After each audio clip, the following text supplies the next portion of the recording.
रेवती महान लेखक फकीर मोहन सेनापति की पहली और प्रमुख आधुनिक उड़िया कृतियों में से एक है। कहानी में नारीवाद, बालिका शिक्षा, प्रेम और इच्छा, अंधविश्वास आदि विषय शामिल हैं। कहानी का मुख्य विषय मुख्य पात्र लड़की रेवती के इर्द गिर्द घूमता है। रेवती, तू ऐसी आग है जो सब कुछ राख कर दी। हाय रेवती, हाय रेवी, हाय कलमुही, हाय कुलभक्षणी। चलिए कहानी को पूरा सुनते हैं। मैं स्वितिका शर्मा आप सबका मेरे चैनल में स्वागत करती हूँ। कटक जिले के हरिहरपुर परगने में एक छोटा सा कस्बा, नाम था पाटपुर। गांव के अंतिम छोर पर एक घर में आगे पीछे 4 कमरे। आंगन की दीवार से सटी हुई थी ढेकी शाल, बीच में कुआं। आगे की तरफ खुलता हुआ एक सदर दरवाजा, पीछे की तरफ बाड़ी में खुलता हुआ किवाड़। बैठक खाने में बाहर के लोग आकर बैठते थे। प्रजा लगान देने के लिए यहाँ पर आकर प्रतीक्षा करती थी। श्यामबंधु मोहंती जमींदार की तरफ से गांव के मुनीम होने के नाते महीने में 2 रुपए वेतन के अलावा रसीद लिखने के लिए अलग से 2 पैसे हाथों में आ जाते थे। सब मिलाकर महीने में 4 रुपए से कम नहीं मिलते थे। परिवार का किसी भी तरह से गुजारा हो जाता था। किसी भी तरह से क्यों, कहने से अच्छी तरह से गुजर बसर हो जाती थी। घर में यह नहीं वो नहीं है ऐसी किसी के भी मुख से बात नहीं निकलती थी। बाड़ी में साग भाजी के अतिरिक्त मूंगा के 2 पेड़, घर में साल भर दूध देने वाली 2 गायें। जब भी ढूंढो थोड़ा सा दूध, थोड़ी सी लस्सी हांडी में चिपकी हुई मिल ही जाती थी। गोबर की छोटी छोटी थैपड़ियां बनाती हुई एक बुढ़िया। जलाने के लिए लकड़ी खरीदने की कोई आवश्यकता नहीं। जमींदार द्वारा दी हुई 3.5 बीघा जमीन खेती करने के लिए। घर में धान न तो अधिक होता है और न ही कम। श्यामबंधु एक सीधे सादे इंसान थे। प्रजा उनका मान सम्मान करती थी। प्रजा उनको दिल से चाहती थी। बहला फुसलाकर घर घर घूमकर वो प्रजा से लगान वसूली का काम करते तथा 4 अंगुली चौड़े तालपत्र पर रसीद लिखकर छप्पर पर लटकाकर चले जाते थे। जमींदार का प्यादा आने से लगान नहीं देने वालों के साथ मारपीट करते थे। उसको हुक्का पानी का पैसा देकर उन्हें लौटा देते थे श्यामबंधु। उनके परिवार में 4 जन थे, पति पत्नी, बूढ़ी माँ और 10 साल की छोटी लड़की। लड़की का नाम था रेवती। श्यामबंधु बरामदे में बैठकर कृपा सिंधु, बंदन, भजन गाते थे। कभी कभी दीपदानी पर दिए जलाकर भागवत का पाठ करते थे। पास में बैठकर रेवती सुनती रहती थी। सुनते सुनते वो बहुत सारे भजन सीख गई। बच्चे की आवाज में भजन सुरीले लगते थे। शाम को कोई कोई आकर बैठ जाते थे बाप बेटी के भजन सुनने के लिए। रेवती ने पिताजी से एक भजन सुन रखा था, जिनको गाने पर श्यामबंधु बहुत खुश हो जाते थे और हर दिन उसको वो भजन सुनाने के लिए कहते थे और रेवती गाती थी। किसे करूं गुहार, तुम्हारे बिना ये दीन अनाथा। करो या न करो मेरा त्राण, तुम्हारे चरणों में समर्पित है मेरे प्राण। हृदय में तेरा नाम, तुम्हारे बिना ये जगत सूना। हे हरि, शीतल करो मेरा जीवन, अपना प्रेमामृत कर दान। 2 साल पहले स्कूल के डिप्टी इंस्पेक्टर इस कस्बे में दौरे के दौरान वहां एक रात रुक गए थे। गांव के 4-5 मुखिया लोगों ने उनसे स्कूल खुलवाने का निवेदन किया तो इंस्पेक्टर साहब ने अपने ऊपर वाले अधिकारियों से कहकर एक स्कूल खुलवा दिया। मास्टर जी का वेतन महीने में 4 रुपए सरकार देती थी और मास्टर जी हर बच्चे से 1 आना वसूल करते थे। मास्टर जी ने कटक नॉर्मल स्कूल के प्रशिक्षण विभाग से प्रशिक्षण की योग्यता प्राप्त की थी। मास्टर जी का नाम था वासुदेव। नाम जैसा, आदमी भी वैसा। नौजवान के अंदर की तरह बाहरी रूप रंग भी। गांव के बीच जाते हुए कभी भी सिर उठाकर किसी को भी नहीं देखते थे। उम्र अमूमन 20 साल। रूप रंग अति सुंदर, पर बचपन में कभी पीलिया हुआ था। माँ ने बोतल गर्म करके उसके सिर पर चिपका दी थी। वो दाग अभी भी मौजूद था, पर उसके चेहरे पर वो दाग अच्छा दिखता था। बचपन से वासुदेव अनाथ मामा के घर पला बढ़ा। जाति से कायस्थ। श्यामबंधु भी जाति से कायस्थ थे। कभी घर में त्योहार के समय पकवान बनने पर श्यामबंधु पाठशाला में जाकर वासुदेव को न्योता देकर आते थे कि मौसी ने तुम्हें शाम को बुलाया है पकवान खाने घर आने के लिए। इस तरह घर आने जाने से उनमें घनिष्ठता बढ़ती गई। रेवती की माँ वासुदेव को देखकर कहती थी, आह, बिन माँ का बच्चा है, क्या खाता है क्या नहीं खाता है, उसे देखने के लिए कोई नहीं है। वासुदेव को आते हुए देखकर रेवती चिल्लाकर पिताजी से कहती थी, बाबा देखो वासु भाई आए हैं। रेवती शाम के समय पिताजी के पास बैठकर वासुदेव को पुराना भजन सुनाने लगती थी। बार बार सुना हुआ भजन भी वासुदेव को नया नया लगता था। एक दिन बातों बातों में श्यामबंधु ने सुना कि कटक में लड़कियों का एक स्कूल है, जहां सिर्फ लड़कियां पढ़ती हैं तथा सिलाई बुनाई का काम सीखती हैं। उसी दिन से रेवती को पढ़ाने के लिए श्यामबंधु ने अपने मन में निश्चय कर लिया और अपने मन की बात वासुदेव के सामने रख दी। वासुदेव श्यामबंधु को पिता के तुल्य मानता था। वह कहने लगा, जी मैं भी आपसे वही बात कहने वाला था। दोनों के परामर्श से ये तय हुआ कि रेवती पढ़ाई करेगी। रेवती पास में बैठकर सुन रही थी और 2 छलांग मारकर घर के अंदर चली गई और माँ और दादी को मैं पढ़ूंगी की खबर सुना दी। माँ ने कहा, ठीक है बिटिया तुम पढ़ोगी, पर दादी ने कहा, क्या पढ़ेगी रे? औरत जात का पढ़ाई लिखाई से क्या ताल्लुक? खाना बनाना सीख, रंगोली बनाना सीख, पकवान बनाना सीख, दही बिलोना सीख। पढ़ लिख कर क्या करेगी? रात में श्यामबंधु बरामदे में बैठकर खाना खा रहे थे, साथ में रेवती भी खा रही थी। उनकी बूढ़ी माँ सामने बैठ और थोड़ा सा खाना ला, नमक ठीक है या नहीं आदि बहू को आदेश के रूप में कह रही थी। बातों बातों में बूढ़ी माँ ने कह दिया, श्याम रेवती पढ़ेगी? औरत जात का पढ़ाई लिखाई से क्या मतलब? श्यामबंधु कहने लगे, वो अगर पढ़ना चाहती है तो उसे पढ़ने दो। नहीं देख रही हो शंकर पटनायक की लड़कियां किस तरह से भागवत सुना देती हैं, वैदेहीश विलास के छंद गा लेती हैं। रेवती गुस्से में दादी माँ को गाली देने लगी, बूढ़ी खूसट सठिया गई है। मैं तो अवश्य पढ़ूंगी। श्यामबंधु ने कहा, हाँ तुम पढ़ोगी। बात उस दिन उतने तक सीमित रही। दूसरे दिन दोपहर के ढलने के बाद वासुदेव ने सीतानाथ बाबू के प्रथम पाठ नामक किताब रेवती को लाकर दी और रेवती खुशी खुशी पिताजी के पास बैठकर किताब को आरंभ से अंत तक पन्ने पलटकर देखने लगी। हर पन्ने में हाथी, घोड़ा, गाय आदि चित्र देखकर वो बहुत खुश हो गई। राजा महाराजा हाथी घोड़ा पालकर खुश होते हैं, कोई हाथी घोड़ों पर सवार होकर खुश होता है, मगर हमारी रेवती हाथी घोड़ों के केवल चित्र देखकर प्रसन्न हो जाती है। दौड़ते हुए किताब लेकर वो घर के अंदर गई तथा माँ को वो चित्र दिखाने लगी। उसके बाद जब वो दादी माँ को दिखाने गई तो वो झुंझला गई और कहने लगी, जा हट। रेवती दादी को चिढ़ाते हुए कहने लगी, बूढ़ी खूसट, आज अच्छा दिन है, बसंत पंचमी। रेवती सुबह से ही तालाब में नहाकर नए कपड़े पहनकर तैयार हो गई और सोचने लगी, आज वासु भाई आकर उसे किताब पढ़ाएंगे। बूढ़ी दादी के अड़स से श्यामबंधु ने विद्या आरंभ का कोई आयोजन नहीं किया। 6 बजे के करीब वासुदेव ने आकर रेवती को पढ़ाना प्रारंभ किया। स्वर आ, छोटी ई, बड़ी ई, छोटा ऊ, बड़ा ऊ, इस तरह पढ़ाई का काम शुरू हुआ। रोज शाम को वासुदेव आकर पढ़ाकर जाता था। 2 साल में रेवती ने बहुत कुछ लिखना पढ़ना सीख लिया। मधुराओं की छंदमाला पढ़ने के प्रवाह में कहीं रुकावट नहीं आती थी। एक दिन रात के समय श्यामबंधु बैठकर खाना खा रहे थे। माँ बेटा दोनों में कुछ कानाफूसी होने लगी। शायद पहले से कुछ बात हुई होगी। आज उस बात का उपसंहार था। श्यामबंधु, क्या माँ अच्छा नहीं होगा? बूढ़ी, अच्छा तो होगा, मगर जाति के बारे में पूछताछ की है? श्यामबंधु, और आज तक क्या कर रहा था मैं? अच्छा कायस्थ है, गरीब है पर अच्छी जाति का है। बूढ़ी, धन दौलत से क्या लेना देना, पहले जाति के बारे में ध्यान दो। घर में रहेगा तो? श्यामबंधु, और उसका है कौन? मामा मामी के पास थोड़ा ही जाएगा। रेवती पास में बैठकर खाना खा रही थी। इस बातचीत से क्या समझी मालूम नहीं, पर उसी दिन से हम देख रहे थे उसकी चाल ढाल बदल गई थी। पिताजी के सामने वासुदेव अगर पढ़ाने बैठते तो उसे शर्म आती थी। सिर झुकाकर होंठ दबाकर हंसी छिपाती थी। आजकल वासु भाई के पढ़ाने के समय सिर्फ हूँ हाँ करती है। धीरे धीरे पढ़ती है और पढ़ाई खत्म होने पर मुस्कुराते हुए घर के अंदर चली जाती थी। रोज शाम को दरवाजा पकड़कर न जाने किसकी राह देखा करती थी और वासुदेव को देखकर घर के अंदर चली जाती थी। 5 बार बुलाने पर भी घर से बाहर नहीं निकलती थी। अब तो रेवती के बाहर निकलते ही बूढ़ी माँ खफा हो जाती थी। देखते देखते ही बसंत पंचमी से अगली बसंत पंचमी तक 2 साल हो चुके थे। ये तो विधाता का विधान है, किसी के भी दिन एक समान नहीं होते हैं।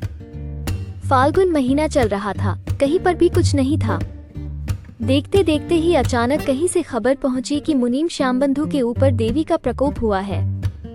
गांवों और कस्बों में हैजा की महामारी फैलने से लोग अपने घरों के खिड़की और दरवाजे बंद कर देते हैं, मानो हैजा जैसी डायन बुढ़िया अपनी टोकरी में रास्ते से आदमियों को उठाकर भर लेती थी। ऐसा ही सब लोग समझते थे। किसी के भी घर कोई नहीं जाता था। श्यामबंधु के घर में 2 औरतें क्या करती और बच्ची सबको बुला बुलाकर घर के अंदर बाहर हो रही थी। वासुदेव सुनते ही स्कूल से भागकर उनके घर आ गया। उसके मन में कोई डर चिंता नहीं थी। वो श्यामबंधु के पास बैठकर उनके पैरों पर अपना हाथ घुमाने लगा तथा मुंह में बूंद बूंद कर पानी पिलाने लगा। दिन के 3 पहर समय तक श्यामबंधु वासु के मुंह की तरफ देखते हुए तुतलाते हुए कहने लगे, वासु एवं आ गिनला, वासु यह वंश आपके हवाले छोड़कर जा रहा हूँ।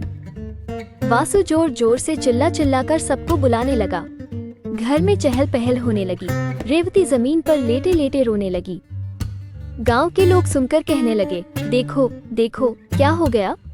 देखते देखते ही श्यामबंधु खत्म हो गए। क्या करेंगे? वासुदेव तो कल का बच्चा है और घर में 2 जवान औरतें। गांव का धोबी बनासेठी एक अनुभवी आदमी है। 50-60 उम्र पार कर चुका है। कल जाना है या आज? आज जाने से 2-4 कपड़े लत्ते मिलने की उम्मीद है। गमछे को कमर में बांधकर कुल्हाड़ी कंधे पर डालकर वो हाजिर हो गया था।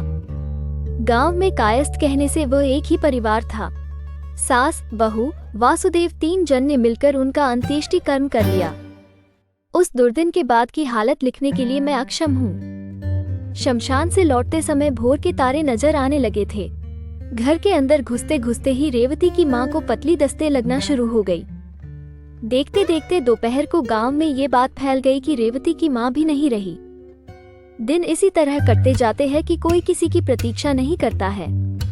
किसी की पालकी के ऊपर छतरी तो किसी को बेड़ी बांधकर कोड़े बरसाना। मगर सभी ऐसे ही जी रहे हैं, जिएंगे भी इसी तरह।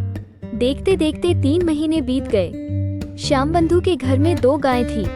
तहसील में बकाया रुपए के कारण जमींदार के लोग आकर उन गायों को लेकर चले गए। हम जानते हैं जमींदार के रुपयों को श्यामबंधु शिवजी के प्रसाद की तरह मानते थे। अगर 1 रुपए की बकाया वसूली भी हो तो जब तक जमींदार के खजाने में जमा नहीं हो जाती थी तब तक श्यामबंधु को नींद नहीं आती थी। भले श्यामबंधु के ऊपर कर्ज हो ना हो, मगर 2 दुधारू गांव के ऊपर जमींदार की पहले से ही नजर थी। इसके अलावा खेती करने के लिए जो 3 बीघा जमीन जमींदार ने उनको दी थी वो वापस ले ली। इसलिए खेतिहर मजदूर क्यों रहेंगे? होली पूर्णिमा के दिन वे मजदूर वहां से चले गए। 2 बैल थे, 1750 रुपए में बेच दिए गए। 2 आदमियों की अंत्येष्टि क्रिया के खर्चे के बाद जितना बचा था मुश्किल से 1 महीना ही चल पाया। आज लोटा, कल थाली बेचकर या गिरवी रखकर और 1 महीना गुजर गया। वासुदेव दोनों समय घर आता था। रात को 1 बजे तक बैठा रहता था। जब दादी और पोती सोने के लिए जाती थी तब वो अपने घर चला जाता था। वासुदेव उन्हें कुछ रुपए पैसे देना चाहता तो वे नहीं लेते थे। जोर जबरदस्ती से देने से भी वे पैसे उसी कोटर में पड़े रहते थे। वासुदेव इस बात को जानता था, इसलिए और पैसे नहीं देता था। बुढ़िया से 1-2 पैसे लेकर सामान खरीद कर ले आता था और उन 2 पैसों का राशन 8-10 दिन चलता था। घर का छप्पर उड़ गया था। छप्पर की मरम्मत करनी जरूरी थी। वासुदेव ने 2 रुपए का पुआल खरीदकर बाड़ी में डाल दिया था। श्राद्ध पक्ष चल रहा था, इसलिए और छप्पर का काम नहीं हो पाया था।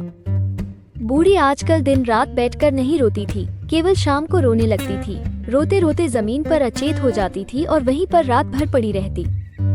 रेवती सिसकते सिसकते वहीं पर लेट जाती थी। बूढ़ी को आंखों से दिखाई देना कम हो गया था। वह पागल की तरह हो गई थी।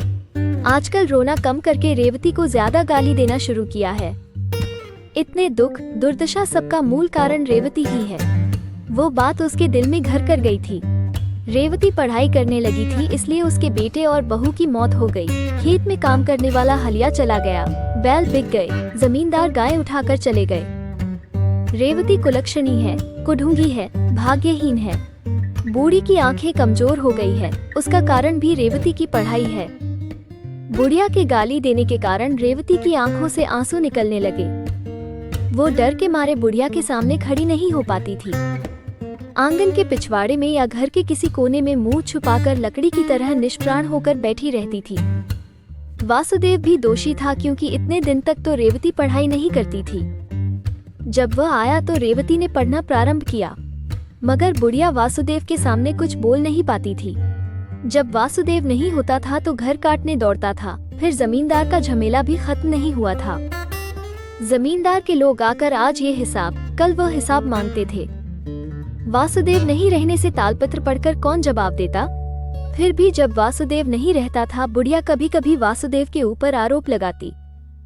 रेवती अब और बच्ची नहीं रही थी, उसकी आवाज और सुनाई नहीं देती थी। अब माँ बाप गुजरने के बाद से उसको घर के बाहर किसी ने नहीं देखा था। वो कुछ दिन तक चिल्ला चिल्लाकर रोती रही थी। आजकल पहले की तरह चिल्लाकर नहीं रोती थी, लेकिन दिन हो या रात उसकी आंखों का पानी नहीं सूखता था। छोटी सी जान, उससे भी छोटा उसका मन लगभग टूट गया था। उसके लिए दिन और रात बराबर हो गए थे। सूरज की रोशनी नहीं, रात को अंधेरा नहीं, जैसे कि सारा संसार सूना हो गया था।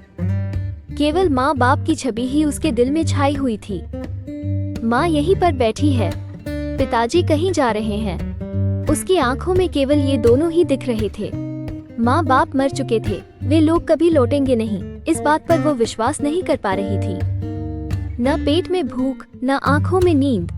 दिन रात माँ और पिताजी पर ध्यान टिका हुआ था। दादी माँ के डर से खाने के लिए बैठती थी तो उठती ही नहीं थी।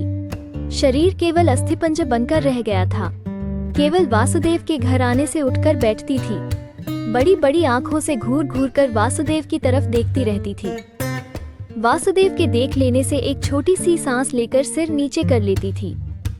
जब तक वासुदेव पास में रहता था तब तक उसको ही निहारती रहती थी। उस समय उसे कोई और सुध नहीं होती थी। मन, आंखें, विचार, हृदय सब कुछ वासुदेव में हो जाता था। श्याम बंधु को गुजरे हुए आज 5 महीने हो गए थे। जेठ का महीना था। ठीक दोपहर में वासुदेव ने दरवाजे पर आकर आवाज दी। वो ऐसे समय पर कभी आता नहीं था। बूढ़ी ने बड़ी मुश्किल से जाकर दरवाजा खोला। वासुदेव ने कहा, दादी माँ, हरिहरपुर थाने में बैठकर डिप्टी इंस्पेक्टर पाठशाला के बच्चों से सवाल पूछेंगे। सभी स्कूलों के बच्चे जाएंगे। मेरे पास भी खत आया है। मैं कल सुबह बच्चों को लेकर हरिहरपुर जाऊंगा। 5 दिन लग जाएंगे। दरवाजे के कोने में खड़ी होकर सारी बातें सुन रही थी रेवती। सुनते ही वो वही धप से बैठ गई। ये तो उसकी तकदीर अच्छी थी कि उसने दरवाजे को पकड़ा रखा था, वरना वो जमीन पर गिर जाती। वासुदेव ने 5 दिन का राशन लाकर घर के आंगन में रख दिया था। बूढ़ी को प्रणाम करके वो शनिवार शाम के समय निकल गया। बूढ़ी ने कहा, बेटा धूप में घूमना नहीं, अपनी तबीयत का ख्याल रखना, समय पर खाना खा लेना। यही कहकर बूढ़ी ने एक लंबी सांस भरी। रेवती एकटक वासुदेव को देख रही थी। आज की नजर कुछ अलग प्रकार की थी। पहले वासुदेव को देख लेने से सिर झुका लेती थी, आज वो भाव नहीं थे। एकटक वासुदेव को ही देख रही थी। वासुदेव की भी नजर आज पहले जैसी नहीं थी। पहले रेवती को अच्छी तरह देखने की प्रबल इच्छा होने के बावजूद भी वासुदेव रेवती को ठीक से देख नहीं पाता था। लेकिन आज चारों आंखों का मिलन हो गया था। आंख लौटाना जैसे कि किसी के बस में नहीं था। वासुदेव चला गया, मानो घर के चारों ओर अंधेरा हो गया था। रेवती जैसे खड़ी थी वैसे ही खड़ी रही। बूढ़ी के चिल्लाने से उसे चेतना आई। घर बाहर चारों तरफ अंधेरा ही अंधेरा। रेवती बैठे बैठे दिन गिन रही है। पूरे 6 दिन बीत चुके हैं। माँ बाप के गुजरने के बाद से घर के बाहर झांकी तक नहीं थी, लेकिन आज 2 बार घर से बाहर आकर देखकर चली गई थी। समय लगभग सुबह के 6 बज रहे होंगे। हरिहरपुर से सभी बच्चे लौट आते ही गांव के लोगों ने बातें करनी शुरू कर दी। हरिहरपुर से लौटते समय गोपालपुर के पास बरगद के नीचे ही मास्टर जी को पतली दस्त शुरू हो गई। 4 बार पाखाना गए और आधी रात के समय उनका देहांत हो गया। गांव के लोग हाय हाय कर रहे थे। लड़के लड़कियां, माताएं, औरतें सब चिल्ला चिल्ला कर रोने लगे। किसी ने कहा, आह कितना सुंदर रूप था। किसी ने कहा, कितना सज्जन एवं सुशील था। किसी ने कहा, रास्ते पर चलते समय मक्खी भी ना मरे, इतना ध्यान रखता था वो मास्टर जी। रेवती ने सुना, बूढ़ी ने भी सुना। रोते रोते बूढ़ी का कंठ रूंध सा गया और वो रो नहीं पाई। आखिर में बूढ़ी इतना ही कह पाई, बेचारे ने विदेश में आकर अपनी बुद्धि से ही के कारण प्राण त्याग दिए गया। बूढ़ी यह कहना चाह रही थी कि वासुदेव अपनी दुर्बुद्धि से रेवती को पाठ पढ़ाने के कारण से ही मर गया, अन्यथा वो कभी नहीं मरता। सुनने के बाद से ही रेवती घर के अंदर पड़ी हुई थी, कोई शब्द नहीं कि होश भी नहीं। ऐसे ही वो दिन बीत गया। उसके अगले दिन सुबह रेवती को पास में नहीं देखकर बूढ़ी चिल्लाने लगी, हाय रेवती, हाय रेवी, हाय कलमुही, हाय कुलभक्षणी। बूढ़ी पागल जैसे हो गई थी, रोना धोना कुछ भी नहीं, केवल गुस्से में दिन और रात रेवती को ही गाली दे रही थी। पड़ोस के लोग रास्ते में आने जाने वाले जब चाहे तब सुन रहे थे, हाय रेवती, हाय रेवी, हाय कलमुही, हाय कुलभक्षणी। बूढ़ी को आंखों से ठीक से दिख नहीं रहा था। खोज खोज कर बड़ी मुश्किल से वो रेवती के पास पहुंची, उसको बुलाया। कुछ भी जवाब नहीं पाकर उसने रेवती के शरीर के ऊपर हाथ घुमाया। जोर से बुखार था, आग की तरह ताप रहा था उसका शरीर। रेवती को होश नहीं था। काफी देर तक बूढ़ी बैठे बैठे कुछ सोचती रही, क्या करेगी, किसको बुलाएगी। मन ही मन पूरे जगत को टटोल लिया, पास में कोई नहीं मिला, कुछ निर्णय नहीं कर पाई। आखिरी में खफा होकर बोली, जानबूझकर खड़ी की गई समस्या का समाधान कहाँ। लड़की होकर तुमने पढ़ाई की, इसीलिए तुम्हें बुखार पकड़ा, इसमें मैं क्या कर सकती हूँ। एक दिन बीता, दूसरा, तीसरा, चौथा, पांचवा दिन भी बीत गया। रेवती जैसे कि मिट्टी के ऊपर चिपक गई थी, ना ही आंख खोल रही थी। बुलाने से भी कोई उत्तर नहीं, हम हाँ कुछ भी नहीं। छठवां दिन था आज। सुबह से 2-4 बार आवाज दी थी रेवती ने। आवाज सुनकर बूढ़ी उसके पास में गई, शरीर के ऊपर हाथ लगाकर देखा, हाथ पांव ठंडे। बुलाने से हूँ के जवाब दिया। घूर घूर कर वो मुंह ताक रही थी, कुछ नहीं पूछने से भी कितना कुछ पूछ रही थी। कोई कविराज देखते, तृष्णादा प्रलापश्च, इस तरह श्लोक पढ़कर कहते, सन्निपात्स्य लक्षणम। लेकिन बूढ़ी कुछ खुश हो गई। शरीर में बुखार नहीं था, बात नहीं कर रही थी, लेकिन अब मुंह खोलने लगी। देख नहीं रही थी, अब आंख खोलने लगी थी। पीने के लिए पानी मांग रही थी। पूरे 6 दिन हो गए थे, जुबान पर एक बूंद पानी नहीं लगा था। कुछ खाना पेट में जाएगा तो बच्ची उठकर बैठेगी। तू सोते रह, मैं कुछ खाना पका कर ला रही हूँ। ये कहकर बूढ़ी बाहर चली गई। खाना क्या पकाएगी, घर में डिब्बा टोकरी सब टटोल लिया, कहीं भी एक मुट्ठी चावल नहीं मिला। एक लंबा सांस छोड़कर कुछ देर तक बैठी रही। वासु 5 दिन का राशन देकर गया था, उसमें किस तरह से 10 दिन निकल गए थे। आंखों में रोशनी होती तो शायद बूढ़ी समझ पाती। जो भी हो, शांति से विचार करने से बुद्धि निकलती है। घर में कांसा बर्तन कुछ भी नहीं था। हाथ में एक पुराना टूटा फूटा लोटा आया, उसी को लेकर हरिसाह की दुकान की तरफ निकल पड़ी। हरिसाह का घर गांव के ठीक बीच में था। उसकी रोजाना खुलने वाली दुकान नहीं थी। यही कुछ चावल दाल नमक तेल ही रखता था। किसी दिन कोई विदेशी पहुंच जाता है तो वही खरीदता है, नहीं तो जरूरत के समय कभी कभार गांव के लोग खरीदते थे। बूढ़ी किसी भी तरह लोटा पकड़कर हरिसाह के दरवाजे पर पहुंच गई। बूढ़ी के हाथ में लोटा देखकर हरिसाह सब समझ गया। अपना अभिप्राय बूढ़ी के मुंह से सुनने के बाद हरिसाह ने लोटे को अपने हाथ में ले लिया। लोटे को उलट पलट कर देखा और वह कहने लगा, मेरे घर में चावल वावल नहीं है। ऐसे टूटे फूटे लोटे के बदले कौन चावल देगा। हरिसाह के घर में चावल नहीं था, या चावल देने की इच्छा नहीं थी, यह बात नहीं थी। सस्ते में फायदा उठा लेने के लिए ही वो एक ढोंग था। चावल नहीं है सुनकर बूढ़ी के सिर पर जैसे कि वज्र गिर गया हो। क्या करेगी, बच्ची अभी अभी बुखार से उठी है, उसके मुंह में क्या डालेगी। कुछ देर तक वह ऐसे ही बैठी रही। सांझ हो रही है, चलती हूँ, बच्ची क्या कर रही है देखती हूँ, कहकर बूढ़ी लोटा लेकर उठ ही रही थी। तभी हरिसाह ने कहा, दो लोटा दे दो, देखता हूँ घर में क्या है। लोटा रखकर हरिसाह ने एक सेर चावल, थोड़ी दाल और कुछ नमक दिया। बूढ़ी 4-6 जगह में बैठते उठते किसी तरह घर पहुंची। अभी तक बूढ़ी ने दातुन भी नहीं किया था। शरीर और मन के कष्ट की बात किससे कहती। घर पहुंचते ही उसने रेवती को आवाज दी। उसका विश्वास था कि रेवती ठीक हो गई है, पानी निकाल देगी, रेवती चावल पकाएगी। रेवती से कोई जवाब नहीं पाकर खफा होकर बुलाने लगी, हाय रेवती, हाय रेवी, हाय कलमुही, हाय कुलभक्षणी, पर कोई जवाब नहीं। इधर रेवती की सन्निपात की बीमारी धीरे धीरे बढ़ रही थी। भयानक दर्द, शरीर में जैसे आग निकल रही थी, जुबान सूख गई थी। भयंकर प्यास से जुबान जैसे कि अंदर खींची जा रही हो। ठंडी जगह में रहने की इच्छा हो रही थी।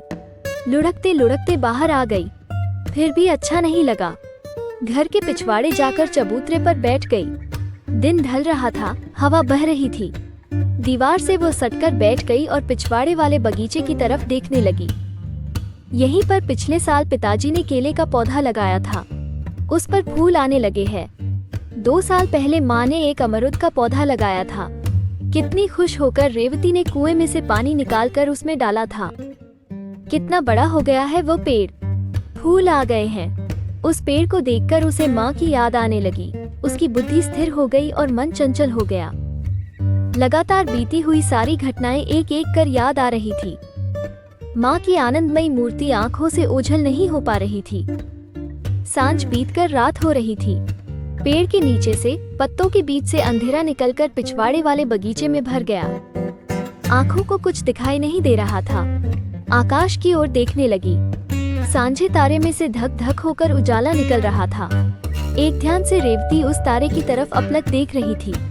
धीरे धीरे तारे का आकार बढ़ता जा रहा है, चक्र के जैसा दिखाई देने लगा और बड़ा और उजाला।